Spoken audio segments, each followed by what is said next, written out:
Welcome to a special bonus edition of Cappuccino with the Saints. Normally on Saturday, but this week it'll be on Wednesday, this special bonus episode.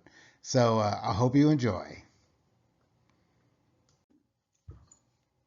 All right, to briefly review from last week, we probably blew everybody's mind when we started talking about this biblical concept, and it really is a biblical, it's all over the Bible. This idea of the divine council, that God is in heaven and he is surrounded by the host of heaven, that he will sometimes ask to participate in his activities.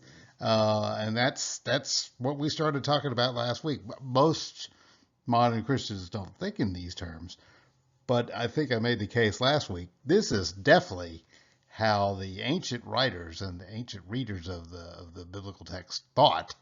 And so, in order to really understand a lot of the things that are going on in the Bible, it's a good idea to at least adopt, even if you're not totally on board, at least understand this idea, because this is the world that they lived in and how they viewed things. And another thing that might have been a surprise to many of you is there wasn't just one fall, Adam and Eve and the snake and the apple in the garden, but there were three. There was that story, the Adam and Eve story. There's the Genesis 6 story, which we'll be talking about at great length in a couple weeks. And then today we're going to focus on the Tower of Babel story.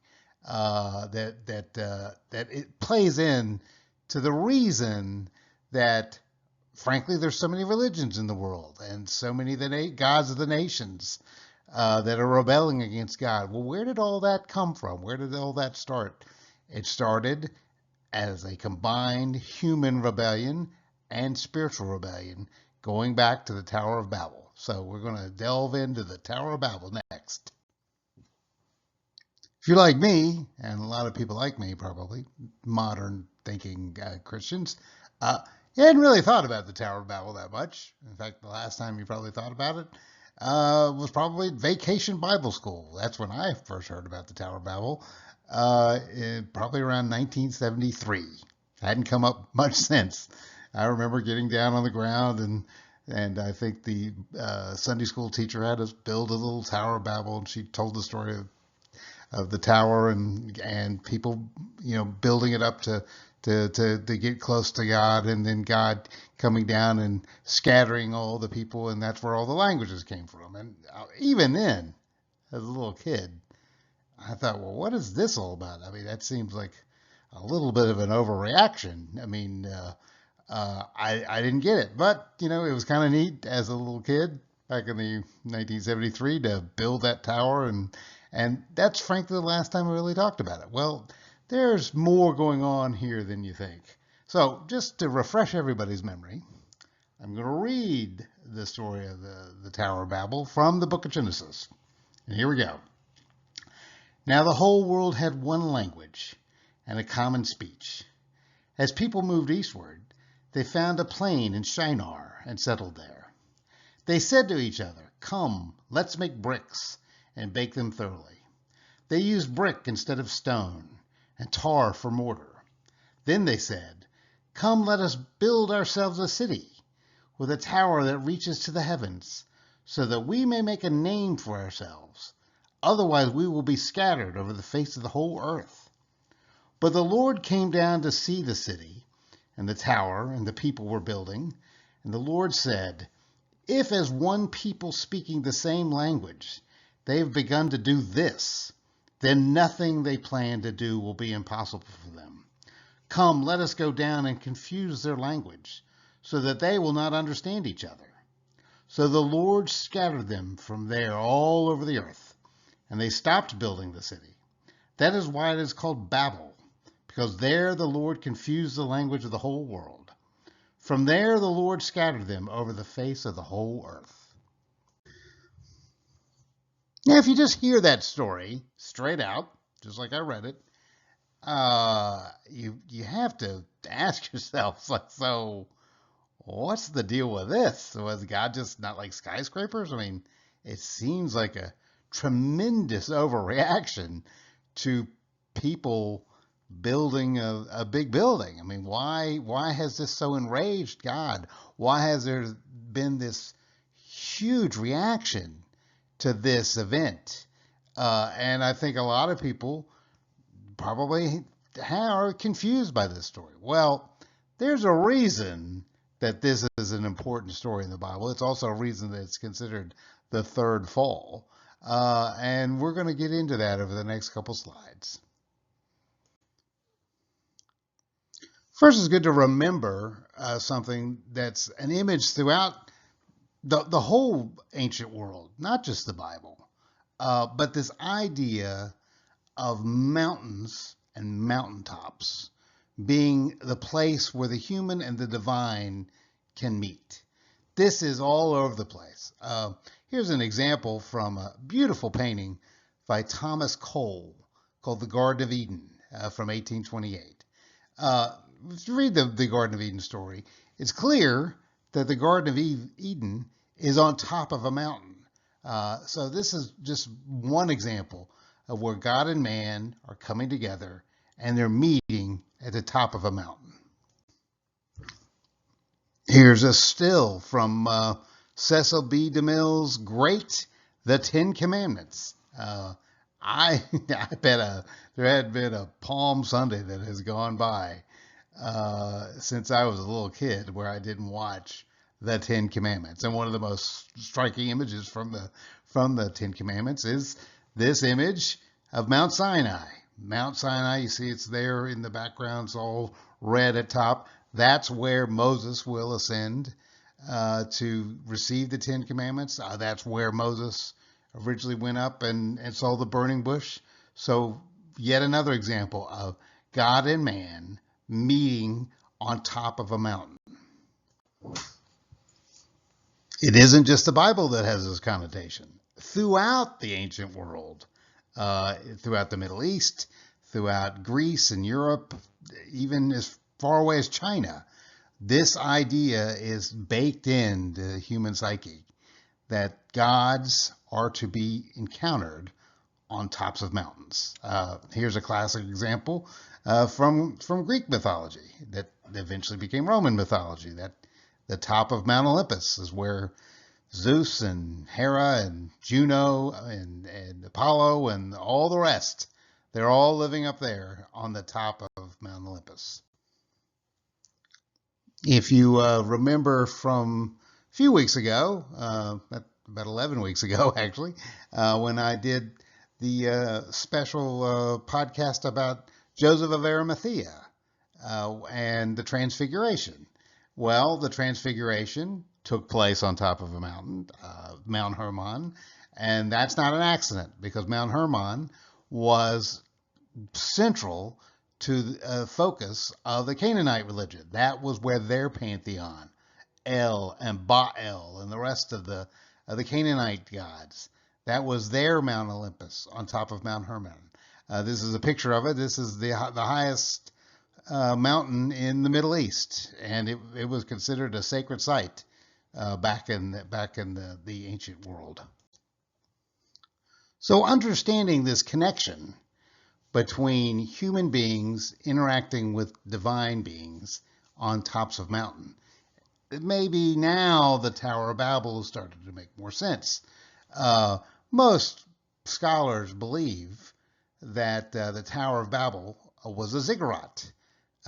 Ziggurat that you see there in the left, and you see a modern version of it on the right, was essentially the pyramid shape that was used for all of the temple complexes in Ur and Babylon and throughout the Fertile Crescent. This was their main structure that they used, and they would have temples on top of these buildings. So the Tower of Babel most likely was a ziggurat. But that's not the only place that you see this. You see this everywhere, all over the place. Here's two examples from the New World, from Mexico. The one on the left goes back to the Mayans, which would have been probably about maybe 1500 BC. The one on the right, the same basic idea, a pyramid structure, like a ziggurat in Ur, was an Aztec structure. So Peru, Mexico, they have the Incas, the Mayans, the Aztecs. They had these structures all over the place. Now, interestingly enough, these were not influenced by trade or connections between Europe and the Middle East and Peru and Mexico. Those connections didn't exist in 1000 BC or 1500 BC. It took a long time.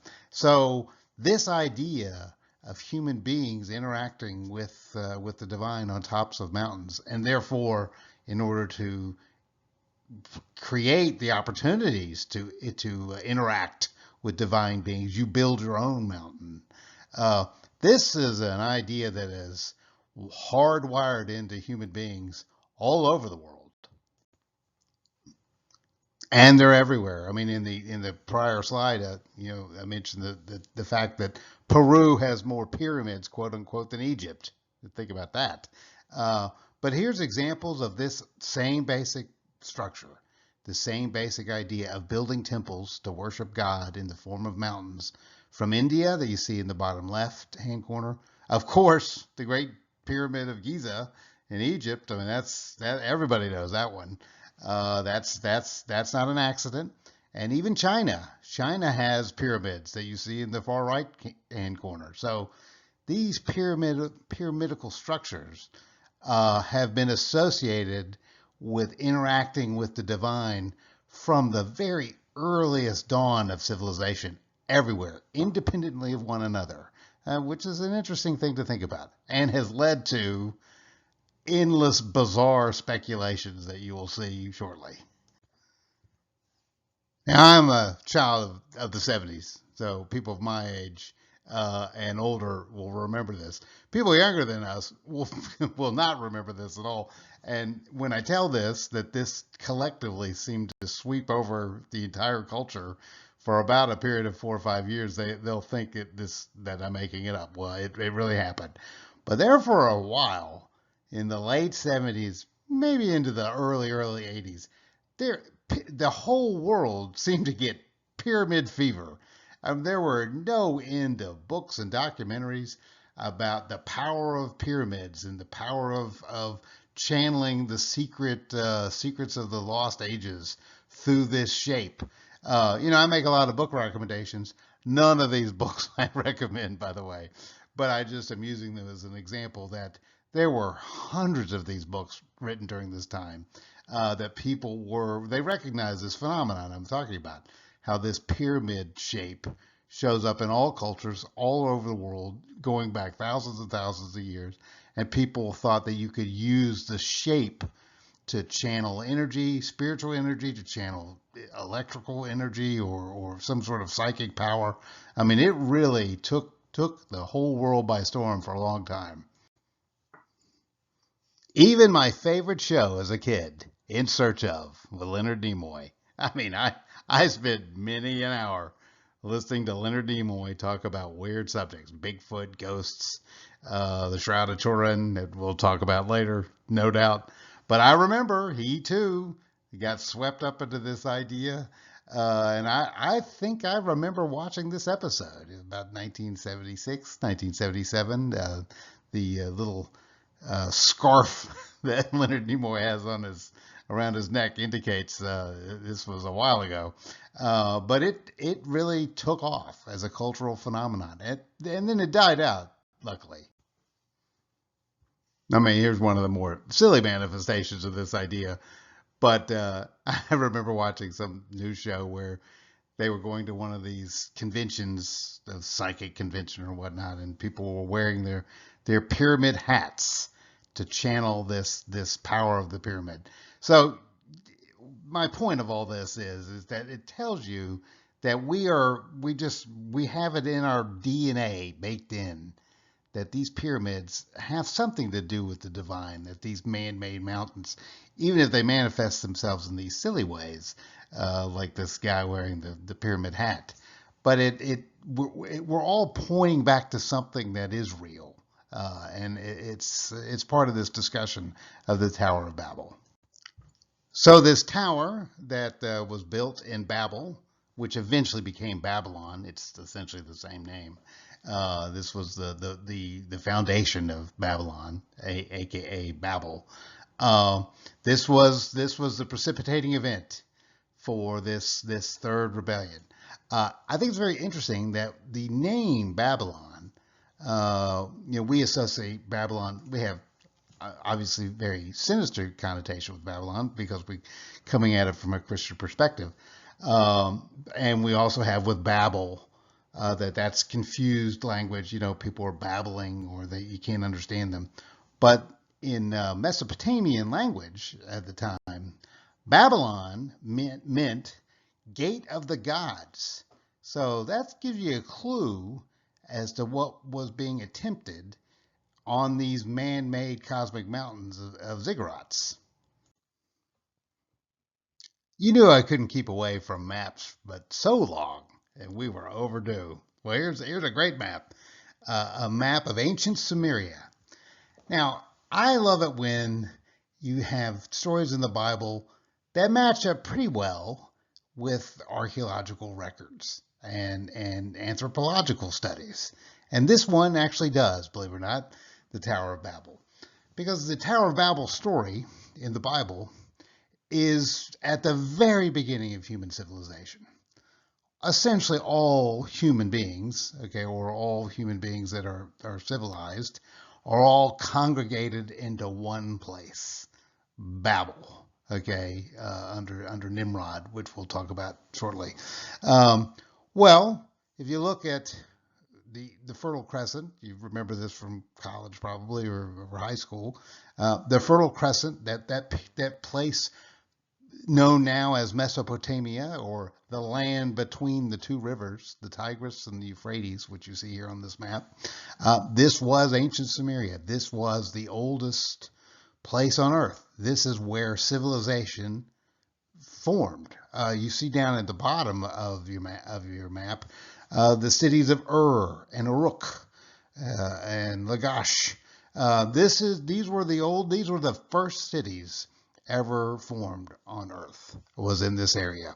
And this is also where the Tower of Babel story takes place, at Babylon, as you can see right there in the center of the story. So I just think that's interesting that the Bible tells the story of the spreading out of civilization and the spreading out of languages from one central location.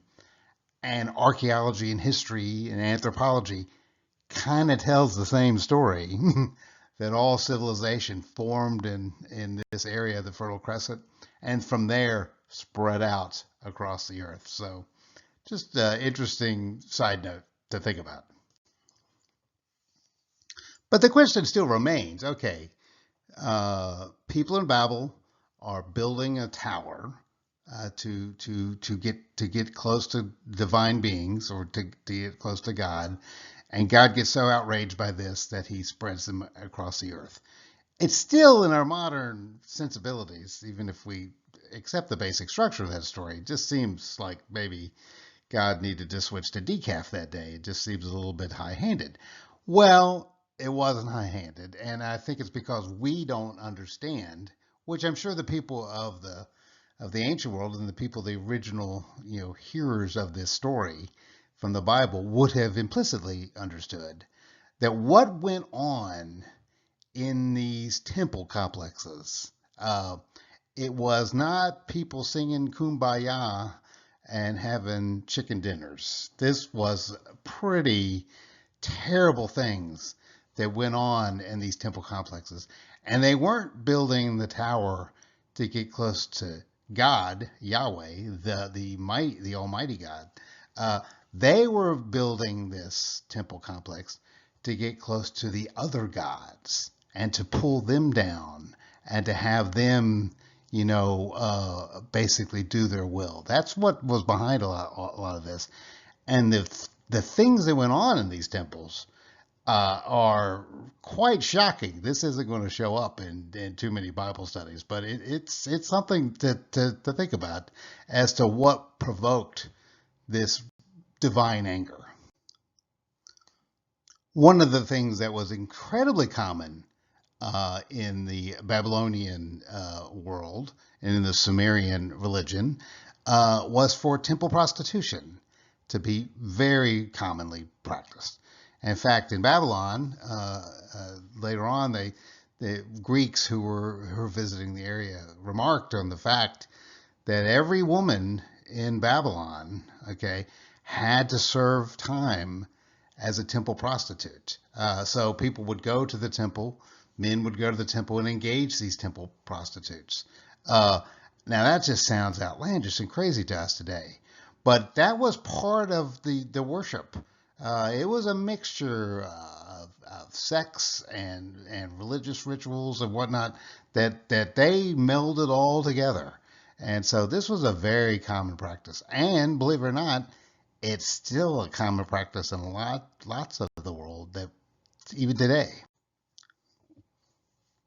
In India today, there are multiple temples that are devoted to one of the gods there, and there are prostitutes that have been devoted to the goddess, and as part of their devotion, work as prostitutes in the temple, and then people will come and quote unquote worship at the temple by engaging in these prostitutes. This was a very common thing in the ancient world, and it's shocking that it still goes on today.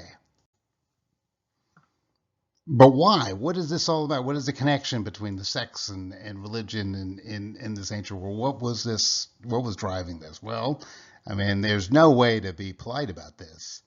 But there was a combination of human sacrifice that was going on pretty common in Babylon, and other nefarious rituals that were involved.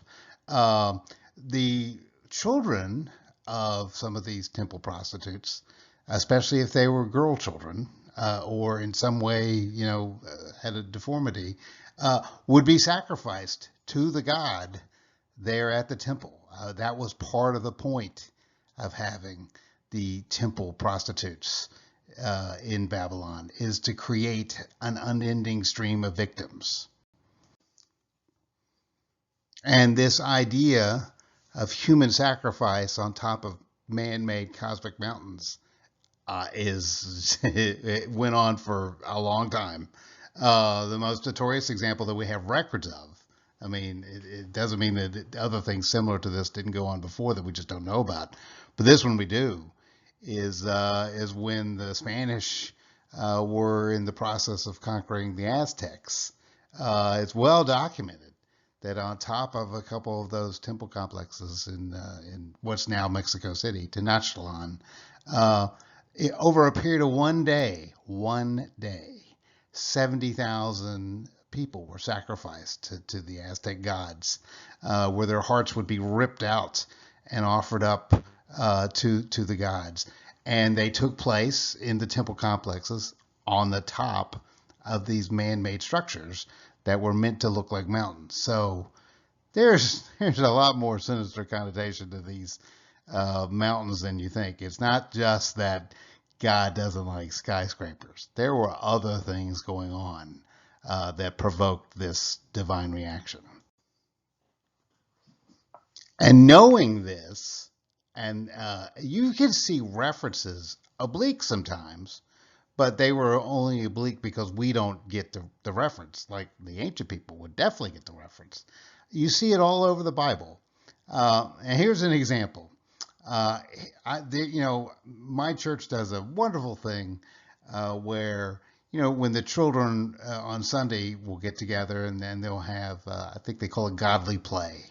And there'll be people from our teachers from our church that'll get down and act out, some of the stories from the Bible on the floor with models for the children. It's really wonderful. It really engages the kids. It helps make the Bible interesting and live for them. You'll do Noah's Ark or Jesus rising from the dead or Adam and Eve, all kinds of stories. Well, here's a story from the Bible that you will never see reenacted at Vacation Bible School or Godly Play or anything like that coming up. The story is from the book of Numbers, chapter 25, verses 1 through 6. While Israel was staying in Shittim, the men began to indulge in sexual immorality with Moabite women, who invited them to the sacrifices to their gods. The people ate the sacrificial meal and bowed down before these gods. So Israel yoked themselves to Baal of Peor, and the Lord's anger burned against them. The Lord said to Moses, "Take all the leaders of these people, kill them, and expose them in broad daylight before the Lord, so that the Lord's fierce anger may turn away from Israel." So Moses said to Israel's judges, "Each of you must put to death those of your people who have yoked themselves to the Baal of Peor." Then an Israelite man brought into the camp a Midianite woman right before the eyes of Moses and the whole assembly of Israel while they were weeping at the entrance of the tent of meeting. When Phinehas, son of Eleazar, the son of Aaron, the priest, saw this, he left the assembly, took a spear in his hand, and followed the Israelite into the tent. He drove the spear into both of them, right through the Israelite man and into the woman's stomach. Then the plague against the Israelites was stopped. But those who died in the plague numbered 24,000. So there's a charming story for you. Again, you're never going to see that at Vacation Bible School. Now, you probably, if you're like me, and you will read a story like that, I have no idea what just happened here. I mean, I get the men engaging with sexual immorality with Moabite women, but this woman comes and takes this Israelite man, into the tent, and then they get speared by Phinehas. I mean, what's that all about? Well, here's what this is all about. And I think an ancient reader would understand this. They would know where we just don't get the reference. But again, it goes back to this idea of human beings interacting with the divine and what went on at these pagan temples on top of these towers, these ziggurats. One of the things that went on there, you see that this story has a reference to a sacrificial meal, okay, after they engaged in sexual immorality. Well, one of the claims, and you see evidence of this in Canaanites, that one of the things that they would eat as part of their sacrificial meal was human flesh from the human sacrifices of the unwanted children from their temple prostitutes. So there's that, which is just too horrific to think about. But that is some of the things that went on in these temples. So you have this cannibalism and the sexual immorality going on. But the thing that caused Phinehas to take the spear and stab the Israelite man and the Midianite woman through, they're in the tent of meeting. They're in the most holy spot. And this Midianite woman, who is part of this pagan world that understands that this is how you commune with God. And one of the ways you commune with God, if you want to bring the God into you, is you will go up on top of one of these ziggurats into these temples, and you will engage in sexual activity, and you may become impregnated by the spirit of that God, and then your child may become a son of that God. That was a very commonly held belief all through the Sumeria and Babylon and the Canaanites, and probably is what's going on here when Phinehas recognizes that that's what this woman is up to, thinking that she can then somehow pull the spirit of Yahweh, who to her is just another god, and hopefully be impregnated by him and then carry his son. Well, I mean, this is just over the top horrific, and is one of the reasons why Phinehas reacted the way that he did. Well, knowing all this, I think you could see that there's more to the Tower of Babel, what was going on in these towers and in top of these ziggurats, with this cannibalism, human sacrifice, sexual immorality with prostitutes, and then hopefully they were hoping to somehow become impregnated by the gods. Uh, there's a reason God destroyed Babel and spread people over the earth. And I think now it makes a little bit more sense. But you'll notice this is a reference to the last time that this sort of thing happened. Okay, the story before the Tower of Babel, which is coming up next. The last time in the Bible that you had human beings having sexual relations with divine beings was the Genesis 6 story. And if you remember the Genesis 6 story, which again, I hate to keep putting it off, but it's going to be its own thing a couple weeks from now. That story precipitated one, that's where the Nephilim come from, the giants that roam the earth. But it also was a precipitating event for God destroying the world through the flood. So, big no-no. So my guess is, trying to understand this whole context, putting this Tower of Babel story into context, this is what was getting ready to happen again. So the scattering of mankind, okay, over the face of the earth was a mercy, okay, because the last time that this sort of thing happened, it required the destruction of the entire earth. Made the point earlier when I showed the picture of the Fertile Crescent and the ancient cities of Ur and Uruk and the ancient city of Babylon, and how archaeology kind of has matched up to the Bible story and strengthened it and strengthened its historical validity. Well, here's another one that I just find very interesting. In the Bible, in the story of Babel, the king that built the tower is named Nimrod.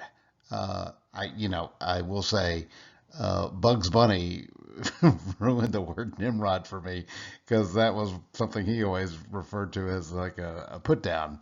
And so anytime I hear Nimrod, I naturally immediately go back to Bugs Bunny. But putting that aside, Nimrod was considered a mighty hunter before the Lord. And he's credited with building Babel and Uruk and Akkad, all in Mesopotamia, and that he is the main guy that started that. Well, that's not the only place that Nimrod shows up.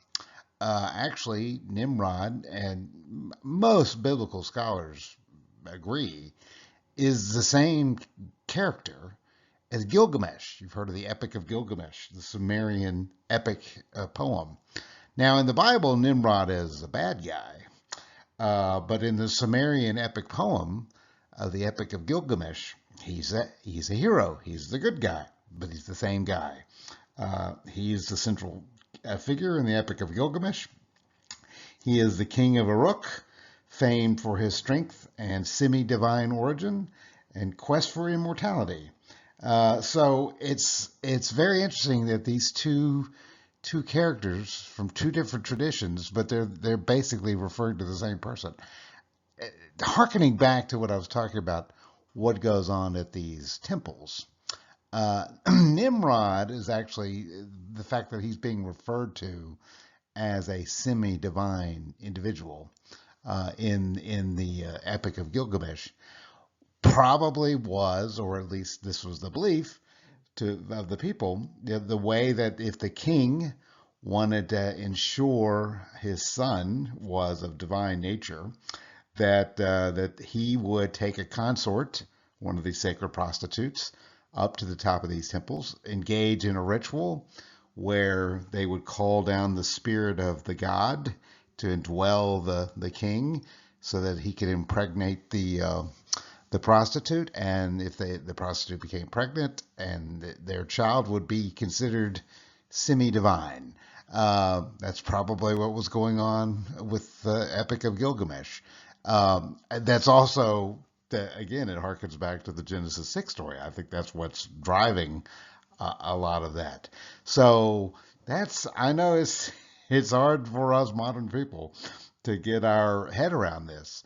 But that was a very common belief in those times. And believe it or not, this, or an echo of this belief, existed well into the modern world. I'm just going to throw this out as a little historical tidbit. I'll be talking about it later, but that'll be coming up. You're probably asking yourself, you're saying, "Oh, Paul, okay, this is really crazy stuff you're talking about." But this is just that's what people believe 4,000 years ago, and it's we've progressed and we've moved on beyond this. Well, I wouldn't be so sure about that. I'll give you something. This is a mind blowing fact to me. I didn't know about this until just a couple of years ago. The man you see on the right, you probably recognize him from history class. That's the Emperor Hirohito. And the man on his left is his grandson, Naruhito. Now, what does this have to do with the Tower of Babel and all this? Well, here's what it has to do with it. The Emperor Hirohito was, they claimed during World War II, now this has all been changed by the Japanese Constitution, but that he was the son of the goddess. In fact, all the emperors of Japan, going back thousands of years, all claimed to be semi-divine beings. And you know that from history. But the claim wasn't just a general claim. They actually had a thing that they would point to, that upon accession to the throne, the old emperor or the current emperor would always spend a quote unquote night with the goddess that would involve a concubine, and they would engage in some sort of Shinto ritual that supposedly would imbue the spirit of the goddess into the concubine or the wife of the emperor. I'm not exactly sure whether it was always a concubine. Sometimes it might have been the wife. And this ritual would then imbue the spirit of the goddess into the woman, and that any children that would come from that would be part human, part divine. So this went on all the way up to Emperor Hirohito, and there were actually protests upon Naruhito's accession to the throne back in 2019, because he too, with his wife, went through the Shinto ritual called the Night of the Goddess. So the spirit of Babel is alive and well still in a few pockets of the world. So that's what the idea that's driving behind this. And it was the idea behind Nimrod and Gilgamesh. I mean, it's a very old idea that continues to echo on into today. After the Tower of Babel was destroyed and people were scattered over the earth, that's where the nations came from: Elam and Sheba and Seba and Tarshish and Ashkenaz, and they're all listed in the Genesis 10, right after the Tower of Babel story, and there's 70 of them, and that's an important number to remember. The 70 nations that are listed in the book of Genesis. The 70 comes up again, you'll notice, in the New Testament when Jesus has his first disciples and he sends them out.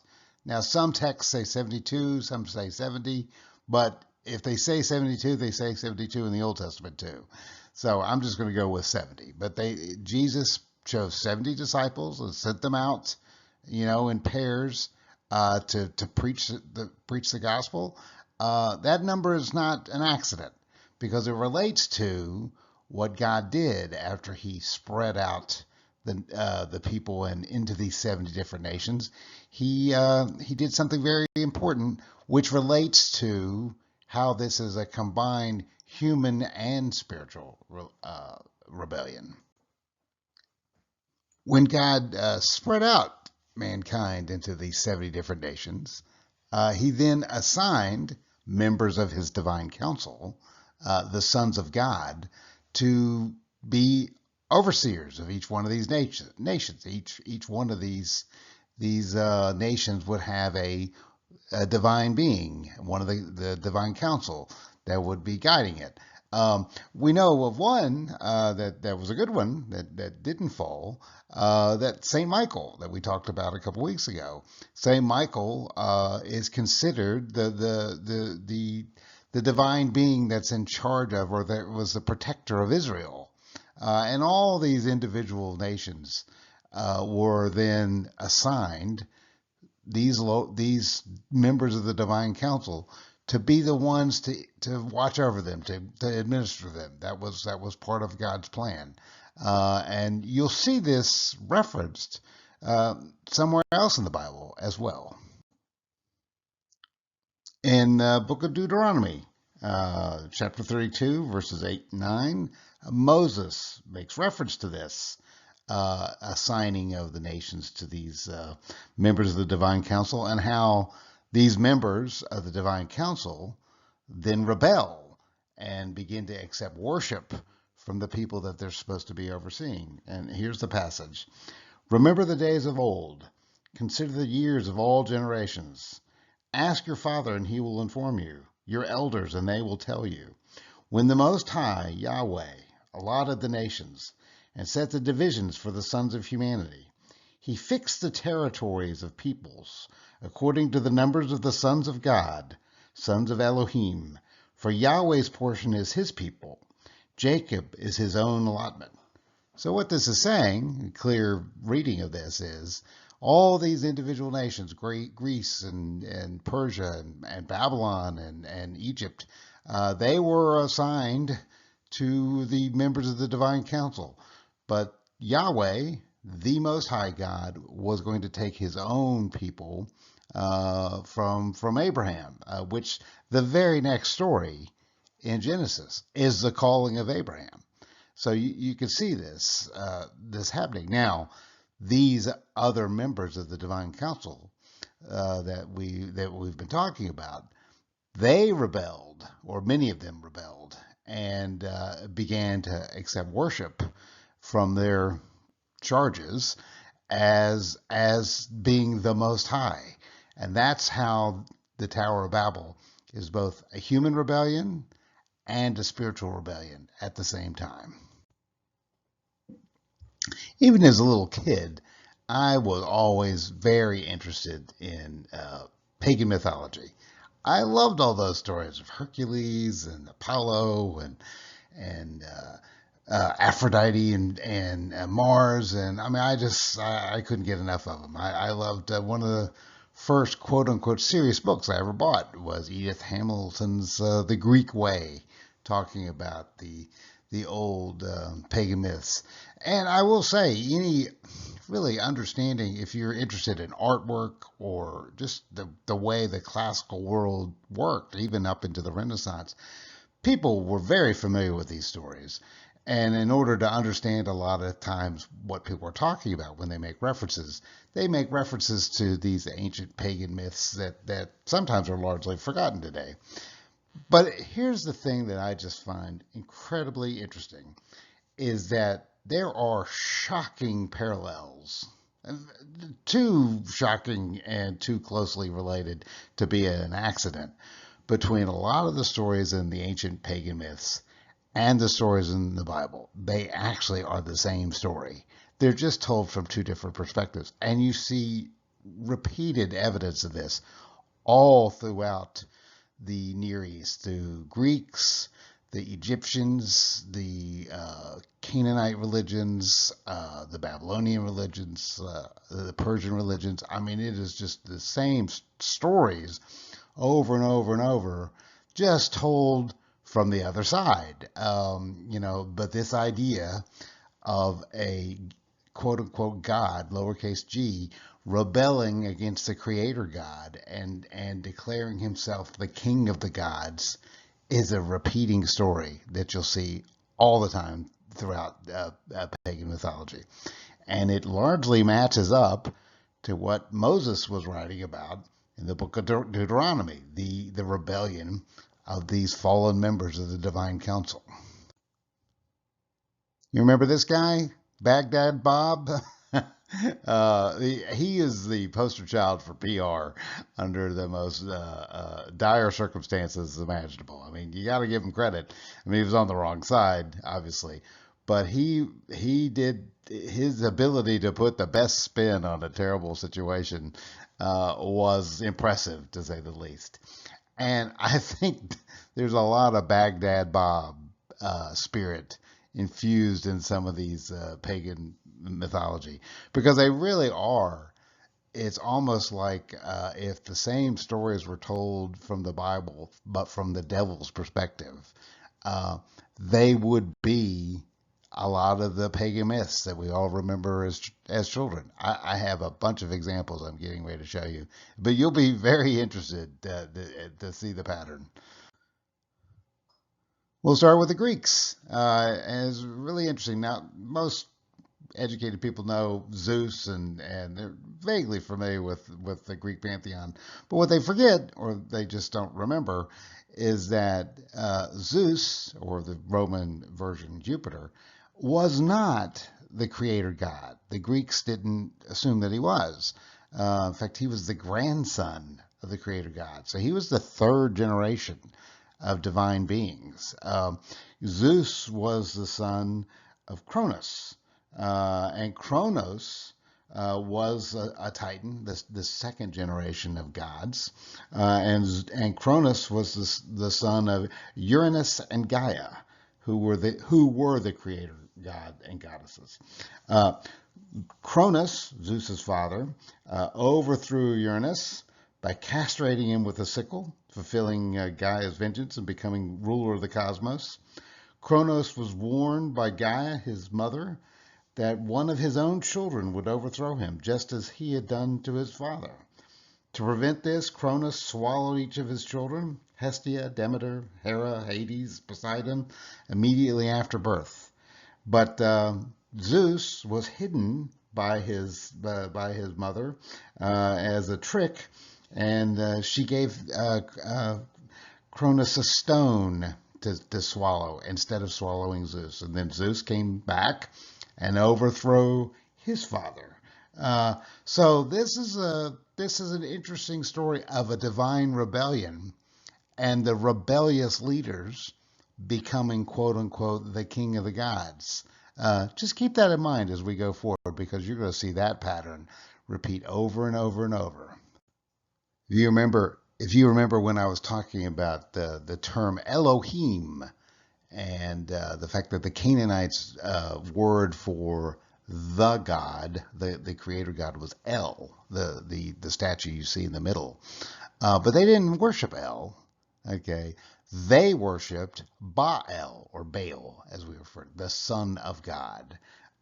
Again, this is the same idea that the creator God, that the being that they are worshiping isn't the creator God. It is the son of the creator God. Baal, okay, was the storm god, and he roughly is equivalent to Zeus, okay, in the Canaanite religion. In fact, there's a lot of correlations between Baal and Zeus. Uh, his father El, okay, in a similar story to Kronos and Uranus, was Yam. He overthrew the chaos monster Yam. So again, the same idea that divine rebels that are the sons of God are in the pantheon that the Canaanites are worshiping. When you're dealing with the Babylonian and Sumerian religions, you have the same story, just slightly different characters, probably manifestations of the same events. Tiamat, the chaos monster, the supposed creator of the world, is the beast that you see up there in the left-hand corner. The remote figure of the god that no one worships, but is considered the father of the current god that you are worshiping is Enlil. You see him. There's very few statues of him up in the right hand corner. But the main god, the grandson, essentially, of the creator god, is Marduk. And you see Marduk, and you see statues and pictures of Marduk all over the Near East. You see him in the center, down at the bottom. Again, it's the same story as El and Baal and Yam and Kronos and Zeus and Chaos. It's the same exact story, just in a different place. Even the Egyptians, very similar story. The creator god, Ptah, Ptah. I'm sure I'm mispronouncing it. Uh, the creator of all things, but again, not a god. There were no temples to Ptah. He was remote and distant, and no one ever really dealt with him. Then you had Ra, the sun god that you see in the center. He's the main god that the Egyptians worship, the son of Ptah. And then all the lower gods that came from Ra, Osiris and Isis, and etc. It's a similar story where these ancient peoples didn't worship the creator god. They worshipped a lower god, lowercase g god. And it isn't just the Bible saying that, they're saying it in their own mythology. Even far to the north, the Norse myths, uh, it's the same pattern. You have the primordial forces that are the creator god, the Ymir that you see down in the bottom center of your screen. That's the creator, but almost like a bad guy that has to be overthrown. Who overthrows Ymir is Odin, the one-eyed god. That again, remote, distance, kind of a judge character, but you never really the Norse people didn't really worship Odin.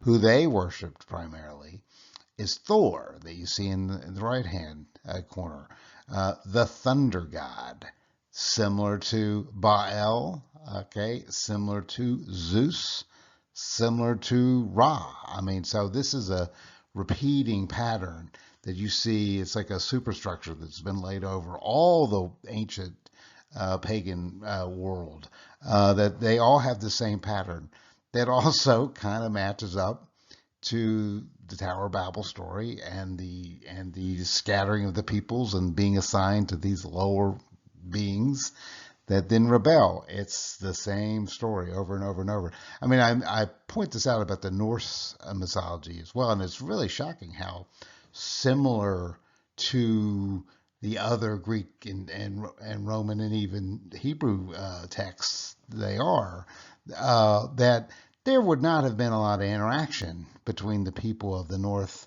and Egypt in 1000 BC. I mean, they would not have had really too much influence on one another.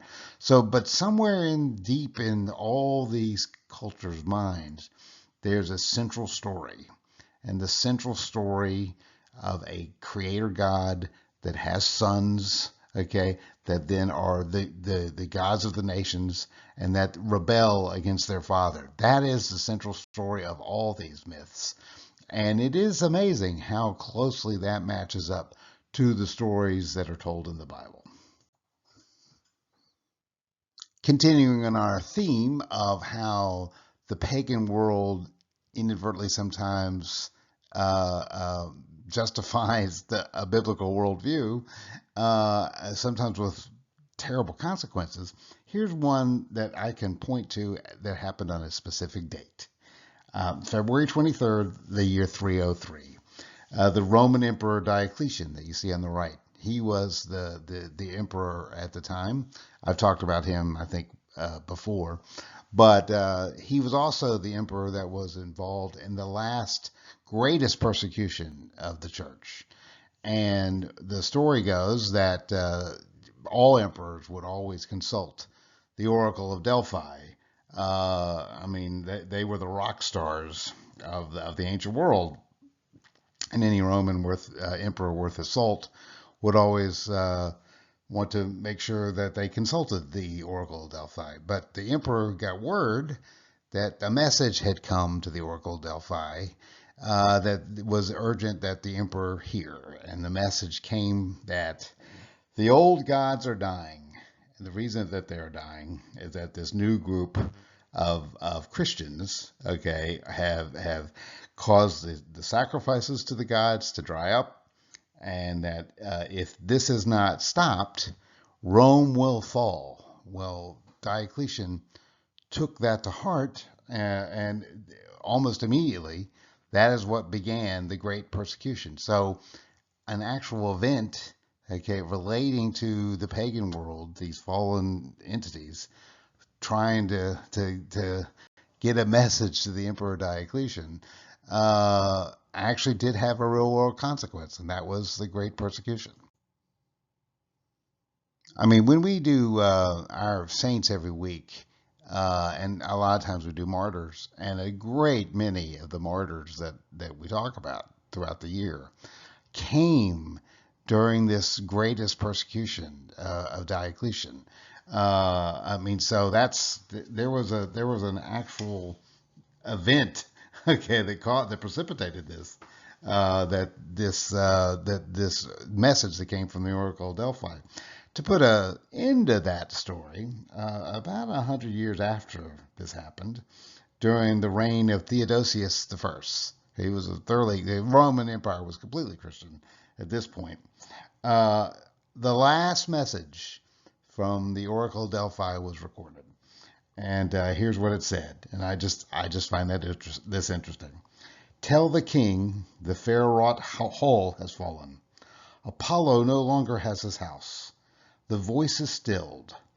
And that was the very last message that the Oracle of Delphi ever gave. So obviously, Diocletian's plan to save the gods by killing all the Christians didn't work, and the Oracle of Delphi fell silent.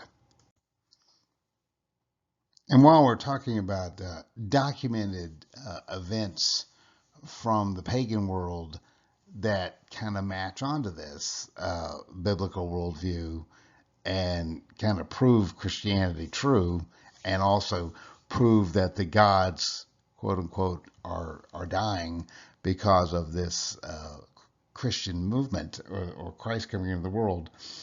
Here's a very interesting story. I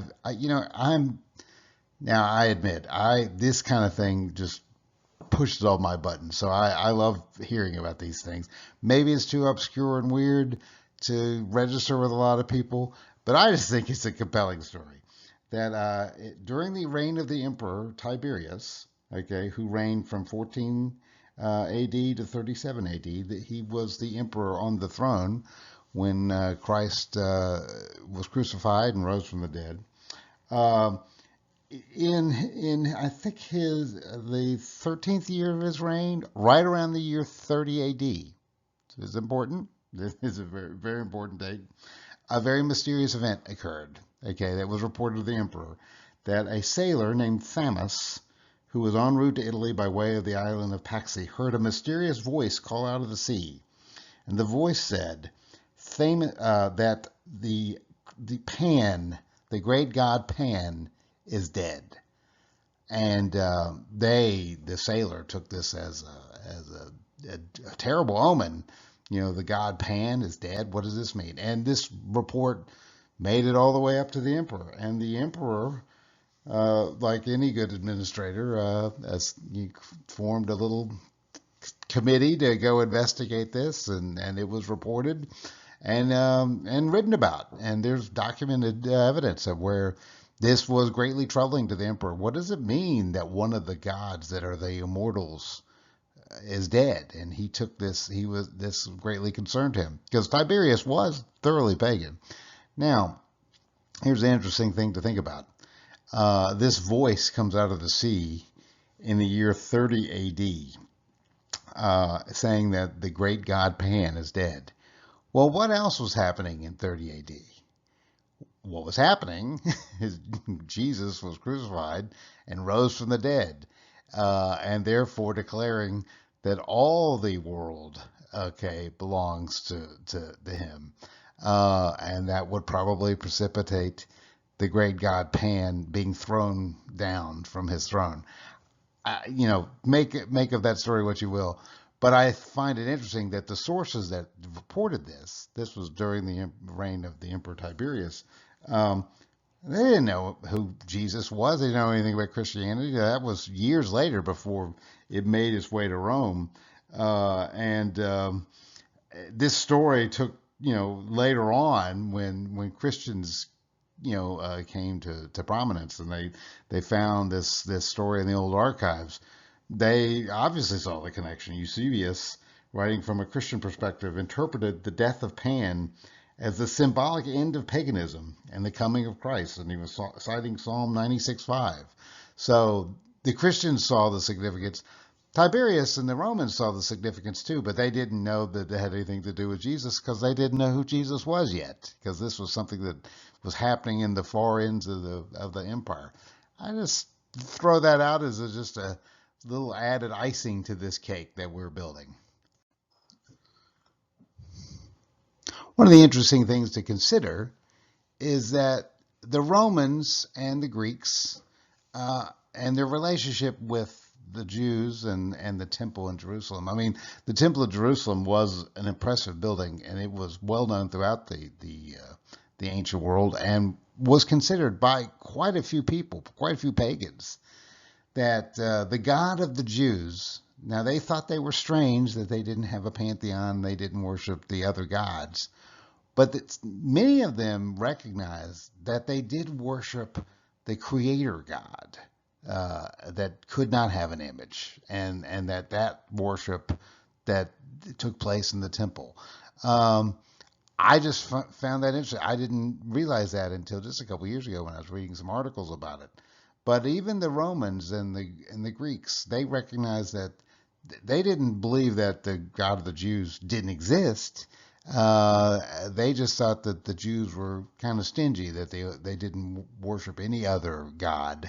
They just worshiped the one Creator God. And many of them recognized that that God was being worshipped in the temple. Now, this belief kind of dissolved of the Romans after the temple was destroyed. After the temple was destroyed in 70 AD, they thought, well, that's the end of that. I mean, joke's on them. That's what brought Christianity, essentially, or one of the impetuses to bring Christianity to the Roman world, and really was the final death knell of paganism. But I just add that as a little historical footnote.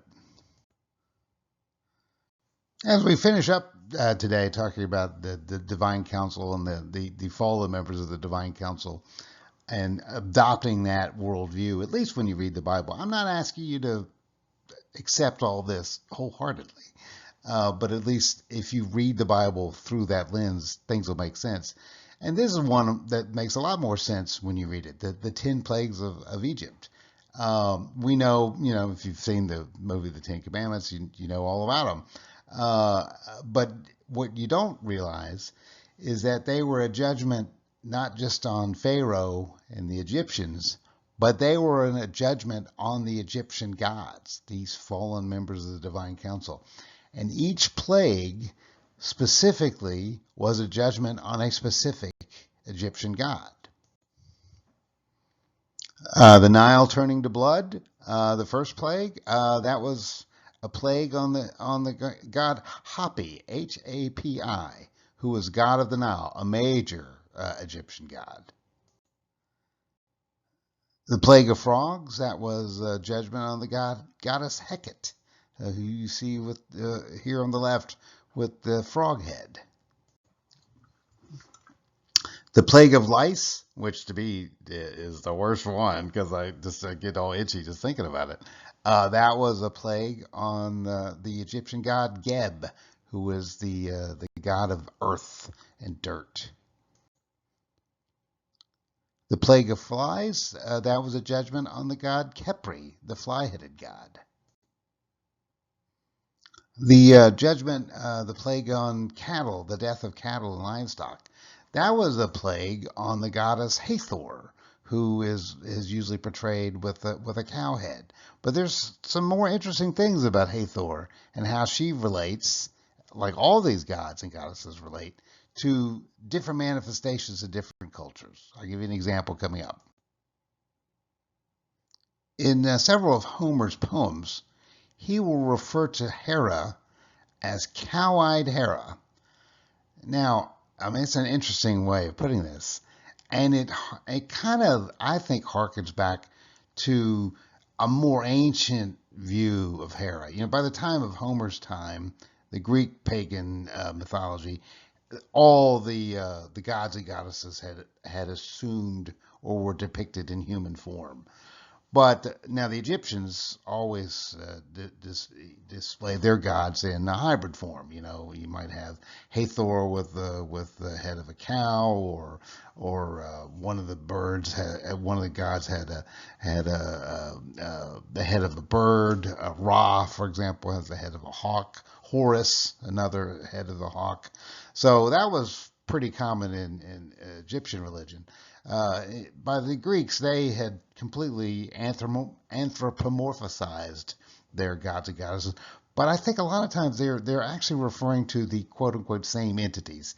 And in pre historical Greece, okay, their gods and goddesses, this kind of links. This is kind of a hint of this lingering on, that there was this connection between the goddess uh, Hathor and Hera, and this reference to Hera being cow-eyed Hera uh, might be an echo of that earlier belief in Greece, which matches up with the Egyptians.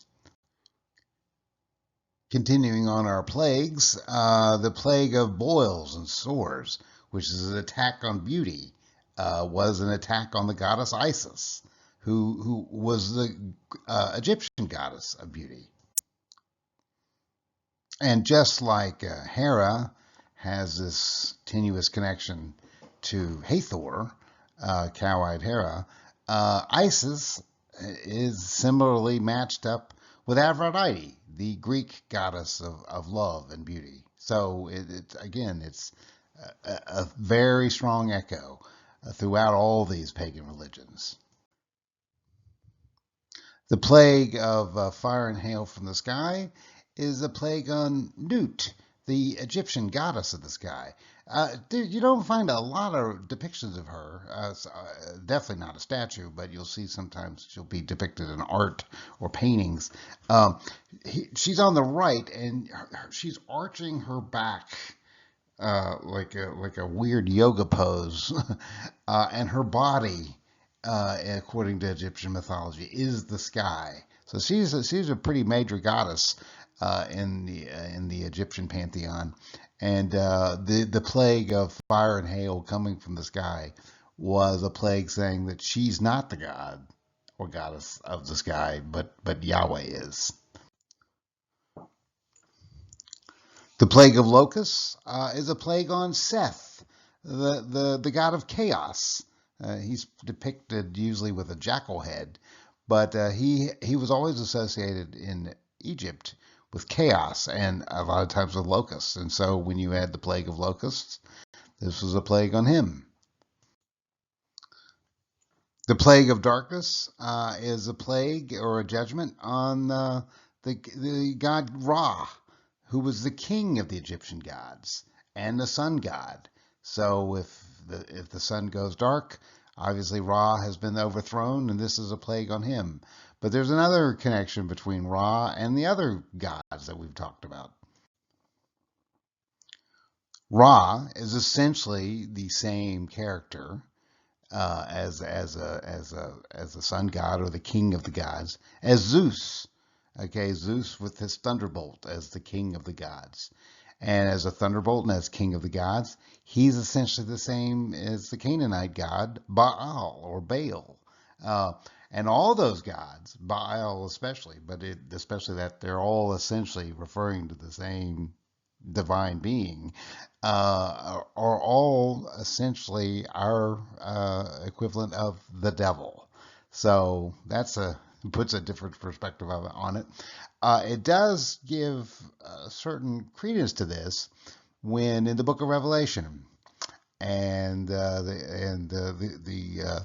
Apostle John refers to the throne of Satan in Pergamum. Well, the throne of Satan in Pergamum was the throne to Zeus, and so he's making that connection pretty strong. And then the final plague, the plague of the death of the firstborn. I remember as a kid watching the Ten Commandments on TV, and that scene with that green fog coming down from the sky and creeping along the alleys and streets of Egypt. It was well done for the 50s, and it still holds up today. It's a creepy scene. This is an actual plague on the Pharaoh himself, because the Pharaoh claimed to be as the firstborn of the gods. So this would be a plague on him, and his plague took his son, which, according to his worldview, would have been a semi-divine being, a son of God. As we wrap up today, I'm sure I'm going long. I'm sorry, but it's a huge topic, as you can imagine. Talking about the divine council and pagan, how it all relates to the pagan world and things like that. This could be a 30-hour podcast if I let it be. So I'm glad I'm purposely restraining myself and trying to keep it, in the guardrails.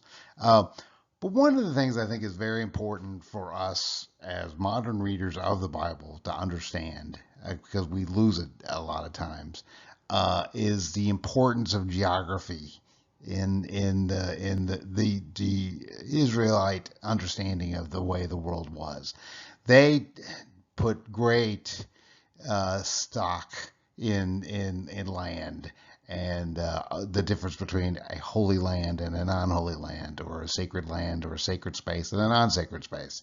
And they had connotations of related to geography. I mean, north is where evil comes. That's where Israel was always invaded. That's where Mount Hermon is, for example. The west, where the sea is, the Mediterranean Sea is, the sea has always been associated with chaos. And Israel would always view the sea as where chaos is coming from. So anything referring to the west is usually referring to chaos. The south is where civilization comes from. Egypt, that's where cities are. That's where agriculture is, and that's where that comes from.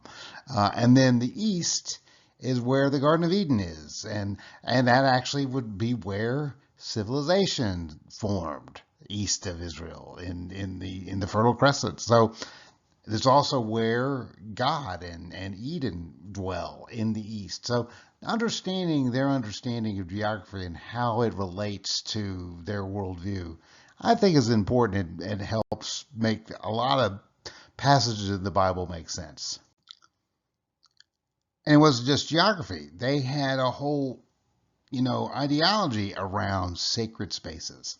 This is a cross-cut of illustration of the Temple of Meeting, where the Holy of Holy was, and it was kept. You see there with the Ark of the Covenant to the right, and it was kept behind a big curtain that only the high priest could go once a year on the Day of Atonement into that. That's where the God would dwell, or that's where the Spirit of God would dwell. Then the outside of that would be also a holy place, but not where the Spirit of God is dwelling, where the menorah was, and the showbread, and where the incense altar was. So they were very steeped in this idea that land was very important, and certain spaces were sacred, and certain spaces were not sacred, and we have to remember that. I mean, in the story of the Exodus, when Moses goes and he sees the burning bush, and the voice comes out of the burning bush and says, "Take your shoes off your feet, because you are standing on holy ground." They took this concept very seriously, and so when the nations were scattered, and these divine beings were set up over these other nations, but the land of Israel was kept apart as a holy place. It's not that God didn't love the Canaanites and the Greeks and whatnot, but he did keep this other land separate, and it was through them that his purposes were going to be beheld. And I think that rubs us wrong, or that kind of gets in our craw. It kind of doesn't rub up against our democratic understanding of things. But that is the way the authors of and writers of the Bible thought about things. And I think understanding that helps make a lot of these passages, especially when you're dealing with these other divine beings from the divine council and the gods of the nations. It helps it make more sense that they were outside of the Holy Land. And a perfect example of that concept is the story of Naaman the Syrian. If you remember the story of Naaman the Syrian was a general in Syria and Israel's big enemy. Had leprosy and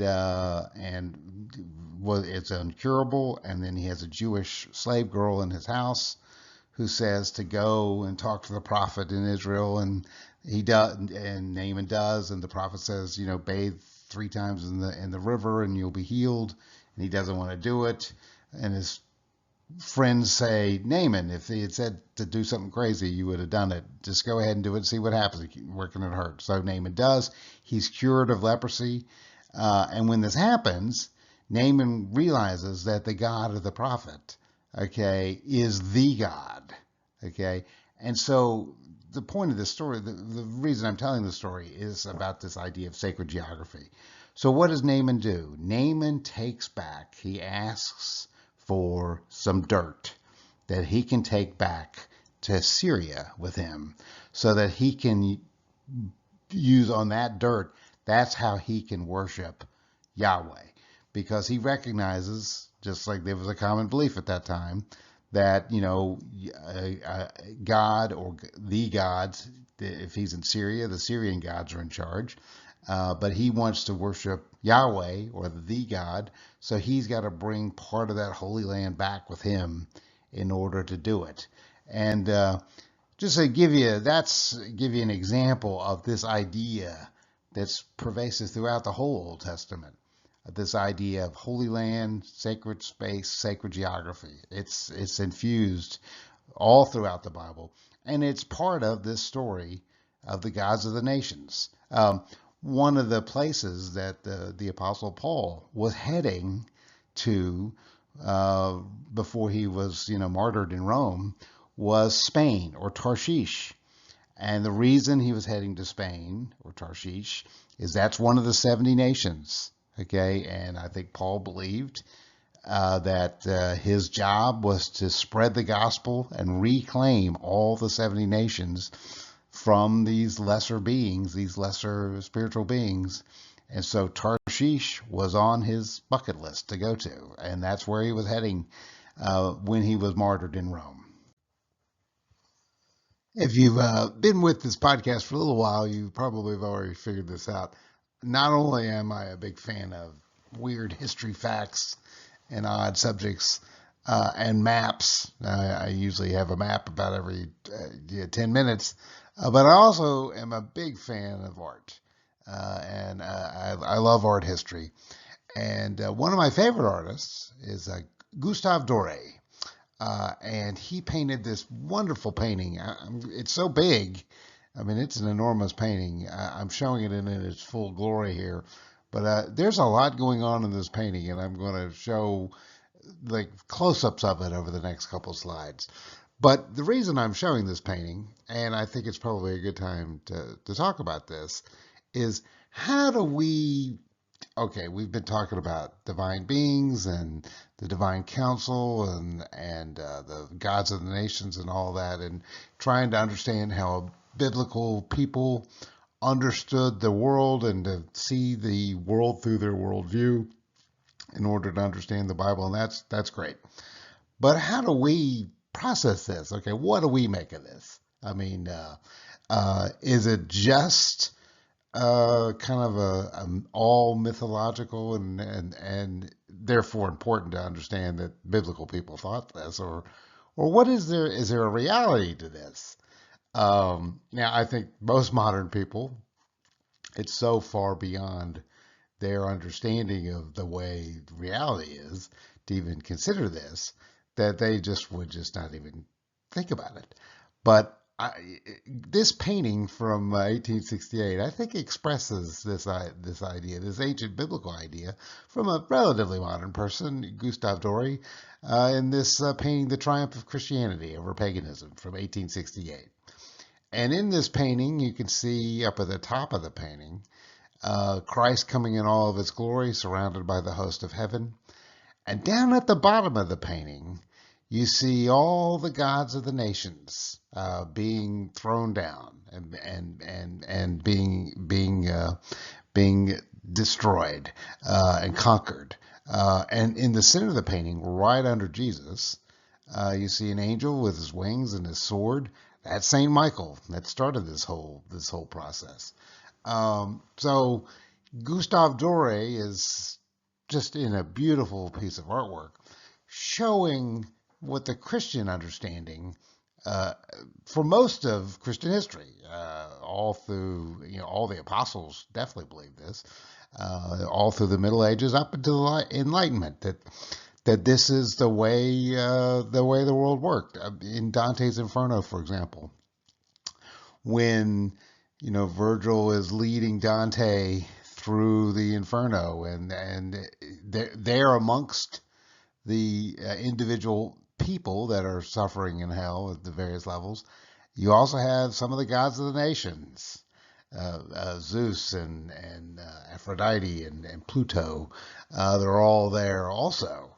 And now we just think, okay, well, that's just silliness, and it's just uh, kind of locking into this non-scientific worldview. Well, I know you can look. I totally get that. You could totally understand this from that perspective, and it's important to understand that biblical people thought this way in order to understand the Bible. But I wouldn't totally dismiss these other gods of the nations, okay, as just being pure fiction.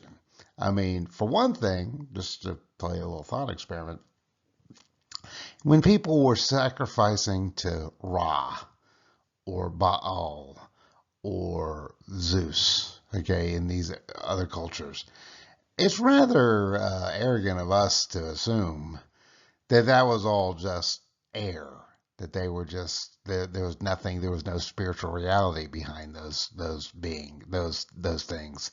Uh, I think the biblical writers and authors believe that there was. St. Paul certainly did. He referred to the gods of the nations as demons, and people making sacrifices to demons. And I think that if you understand these fallen beings, these fallen angels that are the gods of the nations, that do interact in the world, that's where these other religious traditions come from, and that there's a spiritual power behind these other religions. I'll be honest with you, the world makes a little bit more sense. I mean, if you go to Haiti or Africa or other places in the world where they live in a completely paganized world, and there are dark spiritual forces at play here in these environments, that to just totally dismiss them as complete fiction is naive, I believe. So I recommend Gustave Doré. I got a couple close-ups I'll show before we close up for today, but at least open your mind to the possibility that the apostles and Jesus himself weren't kidding when they said that we wrestle not against flesh and blood, but against powers and principalities, against the dark spiritual forces in high places. Well, who are these people we're talking about, these dark spiritual forces and powers and principalities in high places? They're these guys, the gods of the nations, that so beautifully illustrated by Gustave Doré in 1868. Here's a close-up of the top of the painting, the Triumph of Christianity, where you see Christ coming in glory with the host of heaven all surrounding him, and it's just a beautiful painting. And this is the bottom of the painting, where you see right at Christ's feet, leading his armies, okay, is our good friend of the show, and one of my favorite saints, Saint Michael the Archangel, who is casting them down, and who's right there in the center, right being with the thunderbolt in his hand, but Zeus. And if you remember the connection that I made between Zeus and Baal and the devil and Pan, this is Satan himself. There's a lot going on in this painting. I mean, you could stand in front of it for hours, pointing out all the different gods of the nations. I mean, you see there to the left, you've got some of the Egyptian gods. You've got Aphrodite down in the right-hand corner. It's a wonderful painting. I recommend you look it up. The Triumph of Christianity by Gustave Doré. It's wonderful, but I think it illustrates a good way of thinking about this. That this is the way the ancient world, the ancient early church fathers especially, believed was happening. Okay, when Christ was crucified and rose from the dead, that these gods are being thrown down. And it's one of the reasons that we have a holiday, especially formulated, to celebrate this. And I'm going to talk about that next. And that's why Pentecost is such a big deal. I mean, it's made a big deal in the church, but I don't think people give it the same weight as they do Easter and Christmas. I mean, obviously, Easter and Christmas are enormous. It's the incarnation and the resurrection of Jesus. But the Pentecost is right up there. And the story of Pentecost, is the reversal of the story of Babylon. At the Tower of Babel, when the tower is destroyed and the languages are confused and all the people are scattered and they're all assigned to the gods of the nations, and that curse remained until Pentecost. And what happens at Pentecost? The Holy Spirit comes down. All the apostles can now be understood in all the languages. So the language is unconfused. It's brought together, and all the apostles are sent out to retake all the nations back from the gods of the nations. That the Son of God has come, and it is time to recollect everybody under the worship of God. That's what Pentecost is all about.